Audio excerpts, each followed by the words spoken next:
একটা জিনিস খেয়াল করেন, এই যে এনসিপির কর্মসূচি গোপালগঞ্জে গিয়ে ব্যর্থ হলো বা ভণ্ডুল হলো, তারপরে তারা বিপদে পড়ল, নেতারা তাদেরকে রক্ষা করল কে?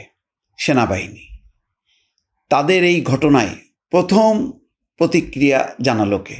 বিএনপি। বিএনপির পক্ষ থেকে মির্জা ফখরুল ইসলাম আলমগীর বিবৃতি দিয়ে তীব্র নিন্দা করল। সেনাবাহিনী তার সামরিক যান বা এপিসিতে করে তাদেরকে উদ্ধার করল।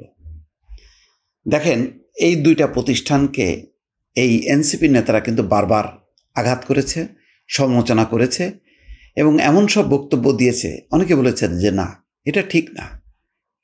কোথায় সেনাপ্রধানের সঙ্গে তারা দেখা করতে গেছে নিজেরাই অ্যাপয়েন্টমেন্ট নিয়ে, তারপরে কথা হয়েছে। সেনাপ্রধান কি বলেছেন এই তাদের দুইজনকে, সার্জিস আলম এবং হাসনাত আবদুল্লাহকে, তারাই ভালো জানে। এই কথোপকথন তো আমরা জানি না, কিন্তু চট করে একটা লেখা লিখে দিল হাসনাত আবদুল্লাহ যে তিনি রিফাইন্ড আওয়ামী লীগকে নির্বাচনে আনতে চান।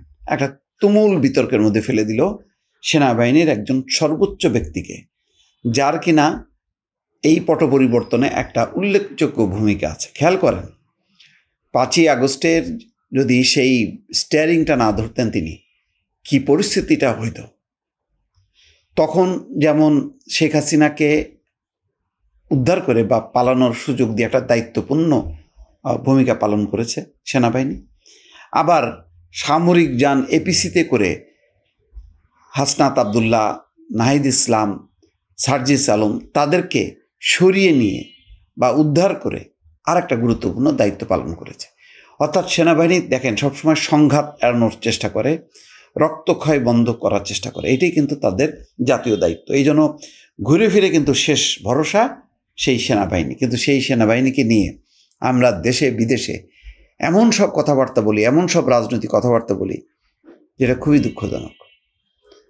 আবার এনসিপি দেখেন, এই যে পদযাত্রা কর্মসূচি, তারা তাদের একটা লক্ষ্য কি, উদ্দেশ্য কি, তারা এটা জনসাধারণের সামনে বলবে, তাদের চমৎকার প্রেজেন্টেশন দিয়ে মানুষকে উদ্বুদ্ধ করবে। কিন্তু তারা যে প্রতিটা জায়গায় যে প্রায় প্রতিটা নেতাই তাদের বক্তৃতার একটা অংশ ছিল বিএনপিকে সমালোচনা করা।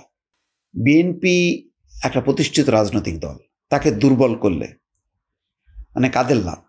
এটা কি তারা মনে করেছে যে বাংলাদেশে একটা লিবারাল ডেমোক্রেটিক ফোর্স, এই একটাই বলতে গেলে যার মানে সর্বব্যাপী একটা ভূমিকা আছে। এখন তো আওয়ামী লীগ নেই। বিএনপির মতন একটা দায়িত্বশীল রাজনৈতিক দলকে তারা কথায় বার্তায় যেভাবে আঘাত করেছে, বিশেষ করে সবচেয়ে দুঃখজনক ছিল যে এমন সময় গোপালগঞ্জের ঘটনাটা ঘটলো, তার কয়েকদিন আগে সোহাগের হত্যাকাণ্ড, মিটফোর্ডের এই হত্যাকাণ্ডকে নিয়ে পুরো ব্লেমটা তারা বিএনপির উপর চাপালো। শুধু তাই না, লন্ডনে অবস্থান করা তারেক রহমান, সেই অসুস্থ বেগম খালেদা জিয়া, তাকে উদ্দেশ্য করে জিয়াউর রহমানের ছবি পদদলিত করা, এই কর্মকাণ্ডের মধ্য দিয়ে তারা যে এই যে কিছু ধর্ম ব্যবসায়ীর পাল্লায় পড়ল, যারা ওই দান সদকা করে ওয়াজ মহফিল থেকে টাকা সংগ্রহ করে চলে, এই সমস্ত তথাকথিত পীরদের পাল্লায় পড়ল। এটা কি ঠিক হলো? এনসিপিও তো একটা লিবারেল ডেমোক্রেটিক ফোর্স হিসেবে তারা একটা চমৎকার জায়গা করে নিতে পারত, তাদের নিজস্ব রাজনৈতিক দৃষ্টিভঙ্গি দিয়ে তরুণ যুবকদেরকে উদ্বুদ্ধ করে। কিন্তু তারা আঘাত করলো বিএনপিকে ক্রমাগতভাবে গত কয়েকদিন ধরে। কিন্তু প্রথম যারা আগায় আসলো এনসিপির এই বিপদের দিন, সেটা কিন্তু বিএনপি। মির্জা ফখরুল ইসলাম আলমগীরের দেখেন লম্বা একটা বিবৃতি। তারপরে সেনাবাহিনী যদি মনে করতো যে তাদেরকে যেভাবে অপদস্থ করা হয়েছে বক্তব্যে, বিবৃতিতে নানাভাবে, এমনকি তাদের সমর্থকরা কেউ কেউ মানে সেনাবাহিনীর অমুককে উদ্ধার করে দেওয়া, সে ভারতের দালাল, ভারত আর এই সেনাবাহিনী মিলে আওয়ামী লীগকে পুনর্বাসিত করছে, এই সমস্ত নানান রকম বক্তব্য দিচ্ছে। আমি সেগুলি বিস্তারিত বক্তব্য দিতে চাই না। এই তারা রাষ্ট্রপতি, সেনাপ্রধান আর ভারতকে একাকার করে যে ধরনের প্রতিক্রিয়া ব্যক্ত করেছে তাদের সমর্থকরা, তারাই আবার এনসিপির খুব ঘনিষ্ঠ, তারা অভিভাবক। তাদেরকে এরকম একটা অপদস্থ করার পর সেনাবাহিনী যদি দেখেন 10 মিনিট দেরি করতো, তাহলে কি পরিস্থিতির মধ্যে পড়তে নেই এনসিপির নেতারা। সুতরাং দেখেন, সবচেয়ে যেই দুইটা বড় প্রতিষ্ঠানকে তারা আঘাত করেছে, সেই দুইটা প্রতিষ্ঠান কিন্তু আগায় আসছে, বিএনপি এবং সেনাবাহিনী।